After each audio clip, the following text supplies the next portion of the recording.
Om Guru Brahma Guru Vishnu Guru Devo Maheshwara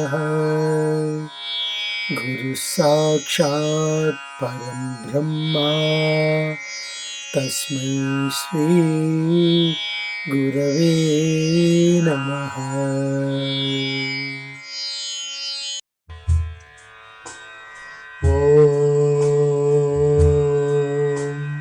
सर्वे भवन्तु सुखिनः सर्वे सन्तु निरामयाः सर्वे भद्राणि पश्यन्तु मा कश्चित् दुःखभाग् भवेत्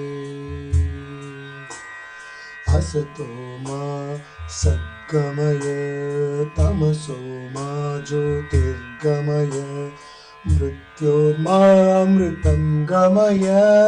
ॐ शान्ति शान्ति शान्तिः.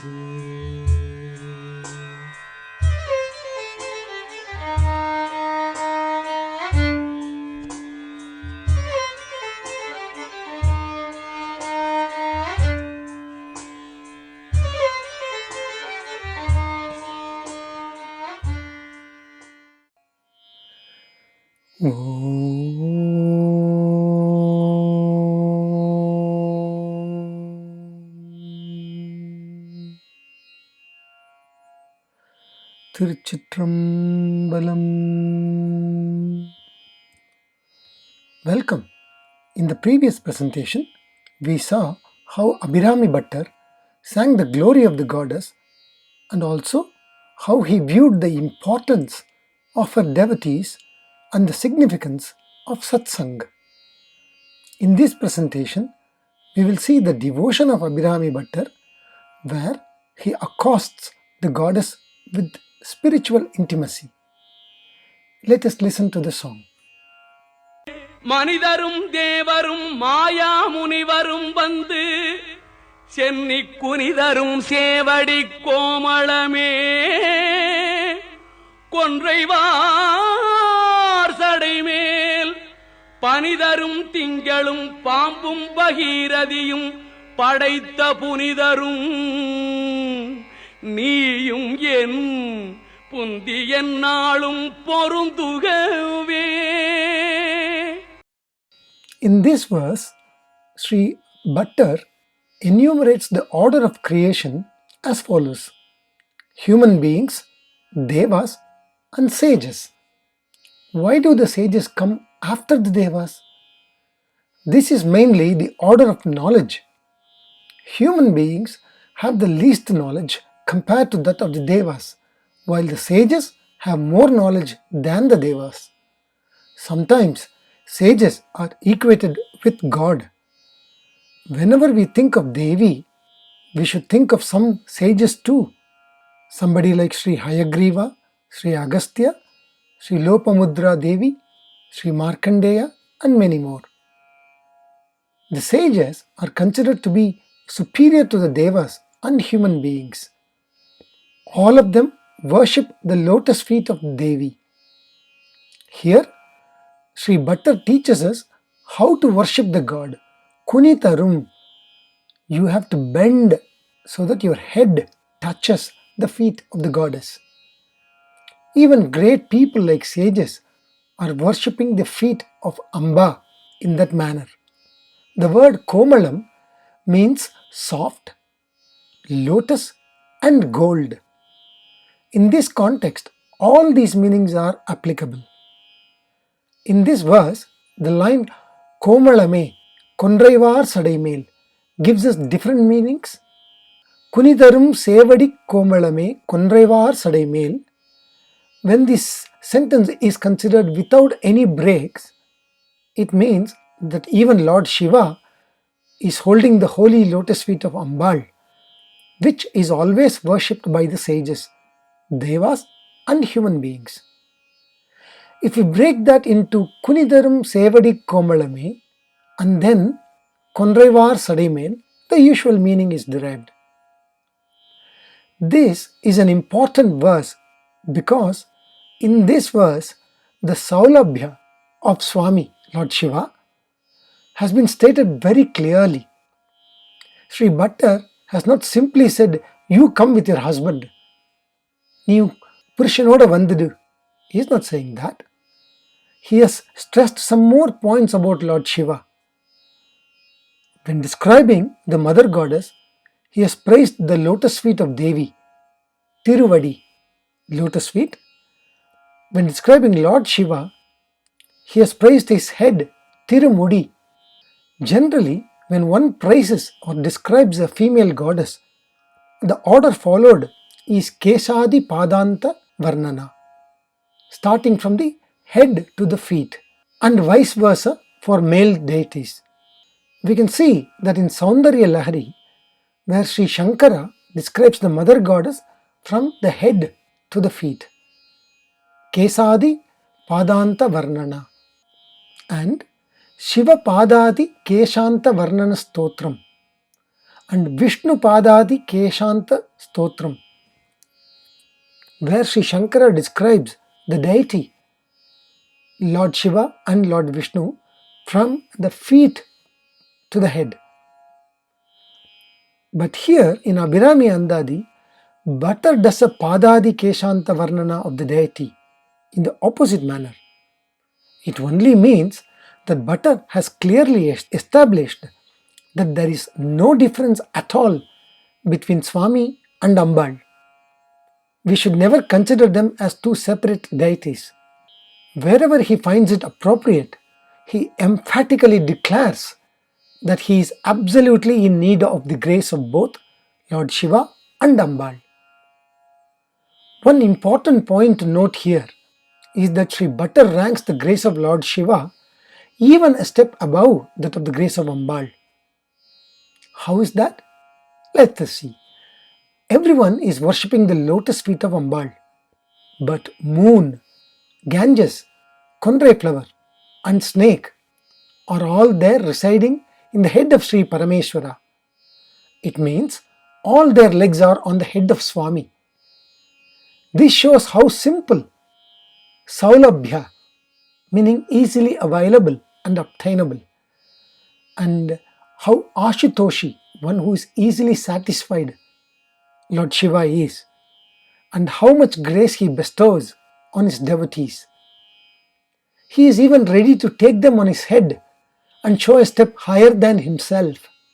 Also, the word Panitarum here refers to Shiva Shakti who are residing in the Mount Kailash, which is an ice mountain. The question is whether the moon got the ice from there, or because of the presence of moon the place got cold. It is mainly because of the grace of Swami the moon is providing ice. Observe the apparent contradictions shown in this verse and the capability of Lord Shiva, the Swami, to hold mutually contradictory things in one place easily. The moon is showering ice, and in its presence, everything will be converted into ice. But the Ganges is also there in the same place. She is flowing from there in absolutely freezing cold weather. Water will be frozen into ice and will stagnate and will not flow.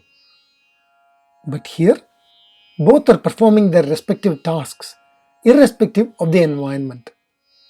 How is this possible? It is because of the grace of Swami. Also, note that snake is the enemy of the moon. Snake Ketu will swallow or engulf the moon during lunar eclipse, Chandragrahana according to Hindu mythology. But here, the moon is also free and the snake is rather quiet on the divine head of Lord Shiva. It is wonderful to note Lord Shiva is controlling all these Beda Bedams, differences. The usage of words by Sri Bhattar is like nectar. If we analyze the word Padaita, meaning having or created, here again both these meanings are applicable. Only God has created Ganges and the moon, and they are residing on his head itself. Bhattar is requesting Devi that she should come along with her such a nice and divine husband. punitharum, and reside in his heart, mind, and intellect forever. Some of the other wonderful words used in this poem are Maya Munivaram. Here, the word Maya has two meanings. Maya refers to deathless, or one who has overcome death, one who has conquered death, as in the case of sage Markandeya, who, after visiting 107 Shiva temples, knowing about his fate at the age of 16, comes to Thirukkadaiyur, which is the 108th temple, final temple in his journey, where he conquered death. Another meaning of Maya is illusion. In Maya Munivaram, Sri Bhattar refers to those sages who have realized the illusory nature of the world and the universe and have surrendered themselves to the goddess. This illusion, which is also called Maya, is also referred to as the fudge factor, and this mathematical concept is beautifully explained by the 18th elephant story. Once upon a time, there lived a king who had 3 sons. Before his death, the king left the following instruction in his will as to how to divide his 17 elephants among his 3 sons. The eldest son was to receive half of the elephants, the middle son 1/3, and the youngest son 1/9. Upon reading the will, the 3 brothers became understandably upset because, in order to divide the elephants that way, they would have had to cut some elephants in half.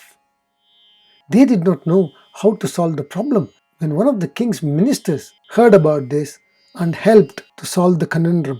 He sought them out and gave them his elephant.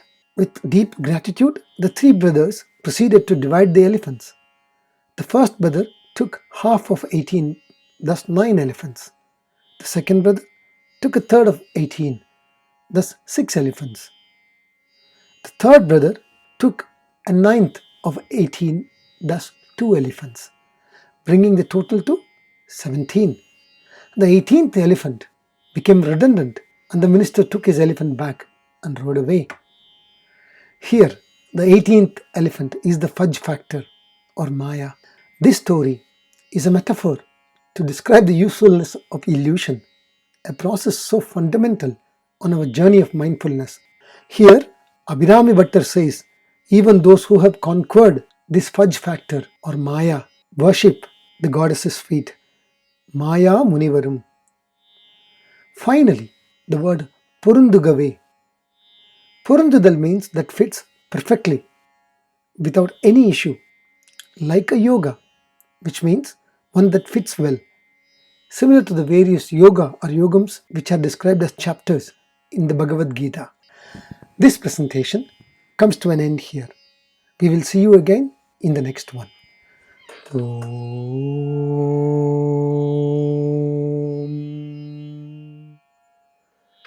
Tiruchitrambalam.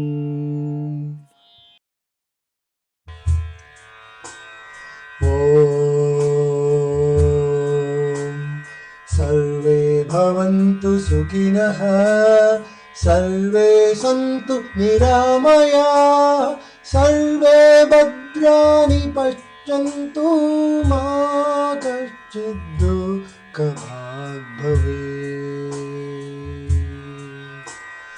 असतो मा सद्गमय तमसो मा ज्योतिर्गमय मृत्योर्मामृतं गमय ॐ शान्ति शान्ति शान्तिः।